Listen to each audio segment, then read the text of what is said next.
faire ma traduction, juste faire un peu ma biographie brièvement en français, et ensuite I'll make it in English after. So, my name is Dr. Jean-Jacques DUGOUA. I'm a naturopathic doctor. Our licensing in Canada is a little bit different from what you have here in Europe. But basically, I've been a licensed naturopathic doctor for about 15 years. Once the computer stops working on me. And I've been using Life System for 8 years, 10 years, something like that. I forget, it's been a while, so I'll share some of that today. My background's in clinical pharmacology, that's where I have my PhD. So today we'll wander into the world of the gut, and then I'll talk to you about some of that.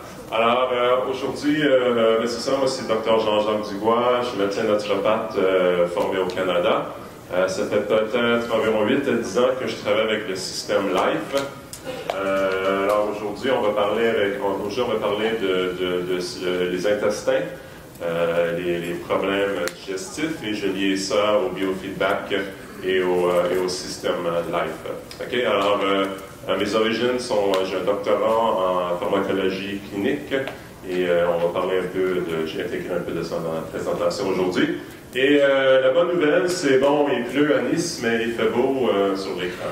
Okay, so when patients come and see me, each patient is almost always a complex case. It's rare to find a patient that is just an easy case, and you're like, great, they see you, they pay you, they leave. That's so rare. Quand les patients viennent me voir, c'est toujours un cas complexe. C'est extrêmement rare d'avoir un patient qui vient et dont on peut régler le problème en quelques minutes, qui vient, qui vous voit, qui ont fait la visite et il repart. So, in all cases, with a few exceptions, there's almost always a gut component to their pathology. Et dans tous les cas, de très rares exceptions près, il y a toujours un élément qui est rapporté au système intestinal. Okay, now, and beyond the connections with the gut, there's also a connection with the mind, which stress, biofeedback will also fit into. And as you see on the diagram over here, it's also a connection with the liver. There's also a connection with the gut environment with respect to bacteria. There's also a connection with infections. Donc, à chaque fois, il y a donc cette connexion avec le système intestinal, mais il y a également une connexion avec le cerveau, avec l'esprit, et une connexion avec le foie. Et donc tout ça fait que il y a plusieurs aspects au traitement du problème. So on the brain side of things, and we're of course concerned about stress, anxiety, depression. In our modern Western world, people work. Maybe you relax a little bit more, but I have a funny feeling you work just as much as everybody else does. Et donc du côté du cerveau, on a toujours des questions qui vont être liées à l'anxiété, à la dépression, parce que dans le monde occidental dans lequel on vit, on travaille. Donc peut-être qu'ici vous travaillez un petit peu moins, mais j'ai l'impression que vous travaillez beaucoup quand même. J'ai l'impression que vous travaillez aussi fort que nous, mais vous mangez un peu plus longtemps, vous avez plus de pauses, et la nourriture est beaucoup meilleure. So you work just as much as we do, but you take a little bit longer for lunch, for example, so you relax a little bit more. Yeah, I eat normally about 5-10 minutes, even though I have an hour lunch break. So. Moi, je dépose déjeuner d'1 heure, mais en général, je mange en 5 à 10 minutes. Non, c'est pas bon pour mon système, je suis d'accord. It's not good for my system. So when a patient comes in, we're always worried about their mental health, their mental emotional health. Donc, quand un patient arrive, on s'inquiète toujours de leur santé mentale, avant tout. Avant tout, oui. Et d'un autre côté, on s'inquiète aussi sur la santé de leur foie. Alors donc, est-ce qu'ils sont en train de métaboliser de l'alcool, du cannabis, de la cocaïne, des médicaments, etc. And we also worry about the state of their liver. Are they metabolizing alcohol, cannabis, or whatever, drugs? We also worry about their diet. So in one beauty about Europe, which is sort of what I keep in very high esteem to my patients, is my European patients have very few food reactions in comparison to what I see in Canadian and American patients. Donc on se préoccupe également de leur régime alimentaire et ce que je constate, c'est que chez mes patients européens, il y a beaucoup moins de problèmes à ce niveau-là que chez mes patients nord-américains. So diet is also very important. And also digestion, which we're going to touch on right away. How well are people digesting? Are they getting acid reflux? Are they getting irritable bowel syndrome? Donc on s'inquiète de ça, c'est très important. On va parler aussi du système digestif, à savoir on va se préoccuper de savoir si le patient a des remontées gastriques, s'il souffre du... Alors, so basically IBS means nothing. All that IBS means is you don't have Crohn's, colitis, or celiac. Okay, also it's a diagnosis of exclusion. Alors donc, le syndrome du côlon irritable ne veut rien dire.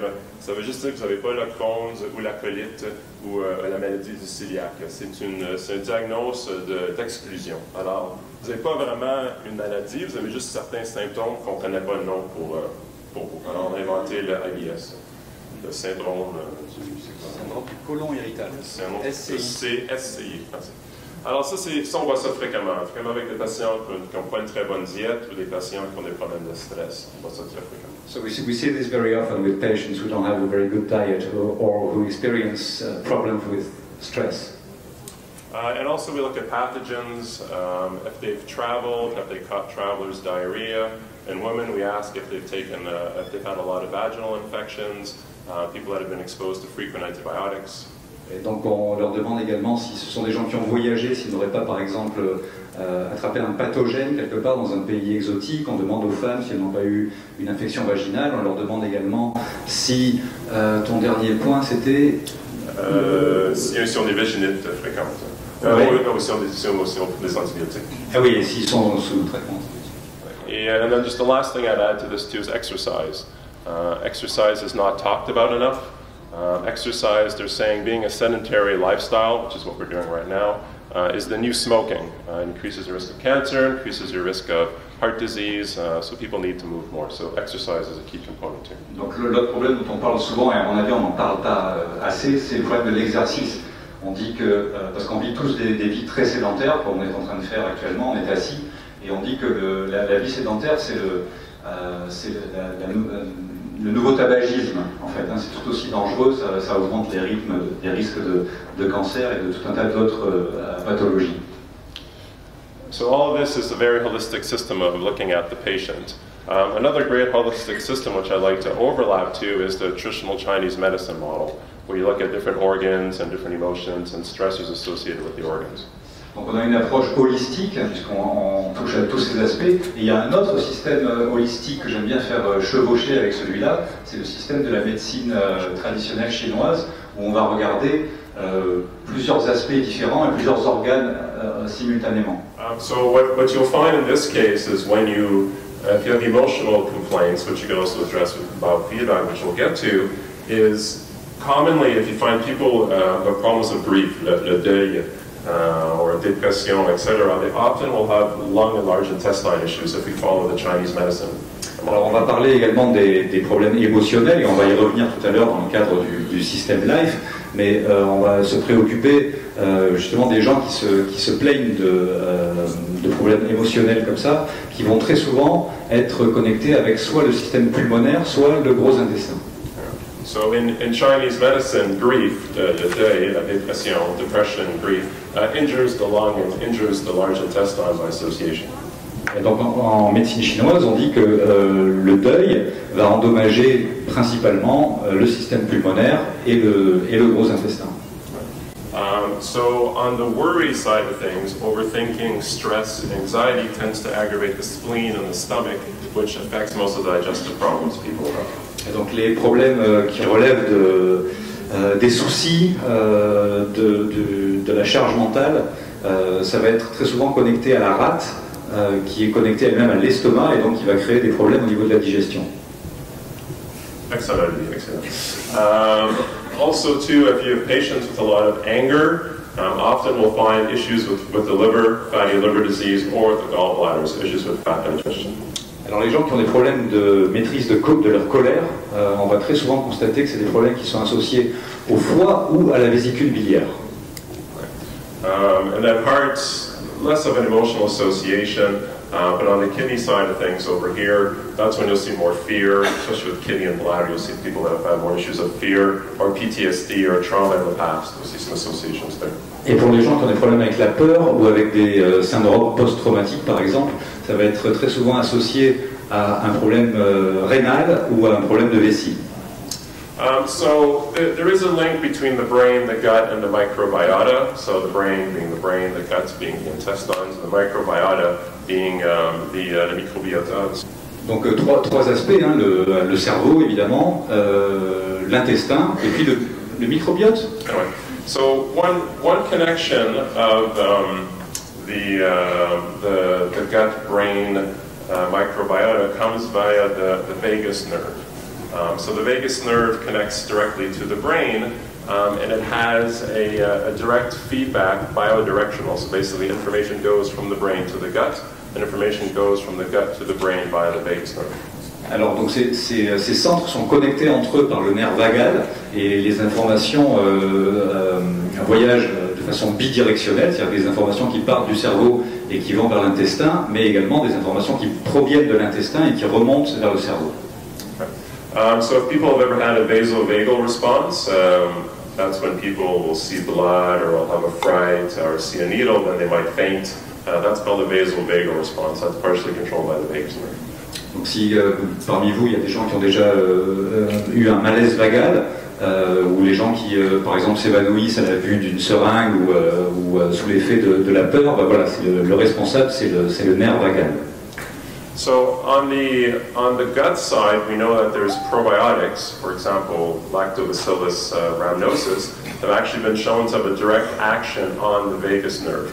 So when they're exposed to the vagus nerve, they actually secrete a hormone which actually tends to calm down the vagus nerve and reduce anxiety and reduce depression. Du côté de l'intestin, on sait qu'il y a on dit le probiote. Un probiotique. Un probiotique. Un probiotique Lactobacillus rhamnosus. Ouais. Qui va avoir un effet qui va produire des hormones. Oui, ça va produire la sécrétion d'hormones GABA, gamma-aminobutyric acide, qui a un effet de relaxation sur la cervelle, donc à calmer l'anxiété et calmer la dépression.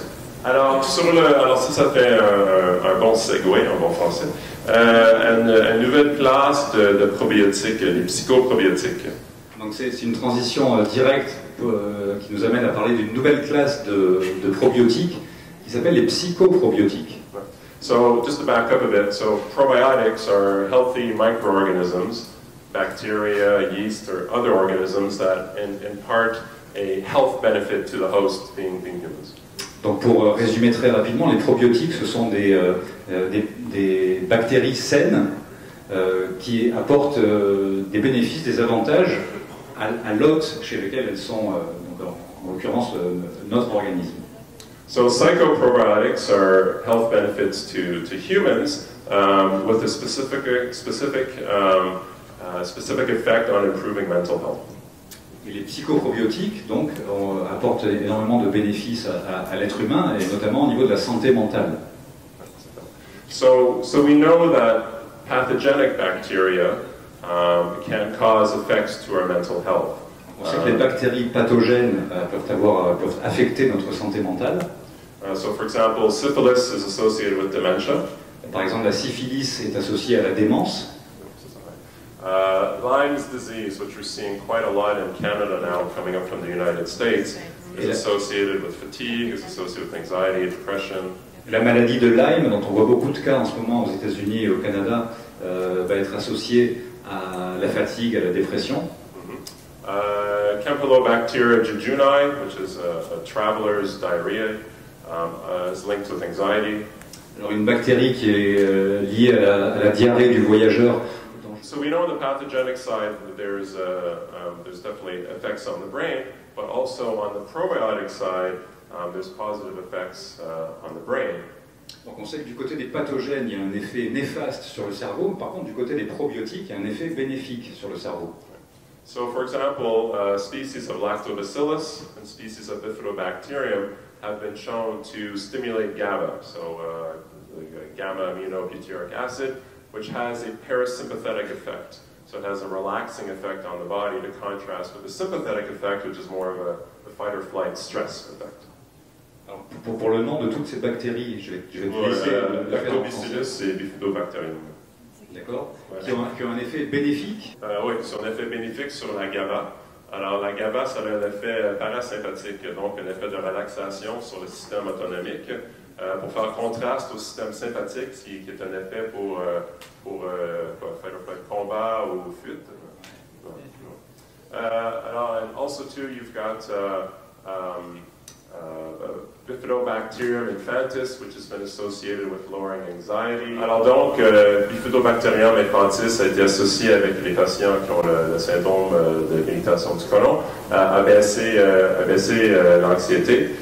Aussi, il y a des espèces de lactobacillus et des espèces de Bifidobacterium qui ont été démontrées qu'ils peuvent augmenter la dopamine, ils peuvent augmenter la sérotonine, ils peuvent augmenter, comme on a fait sur la noradrénaline.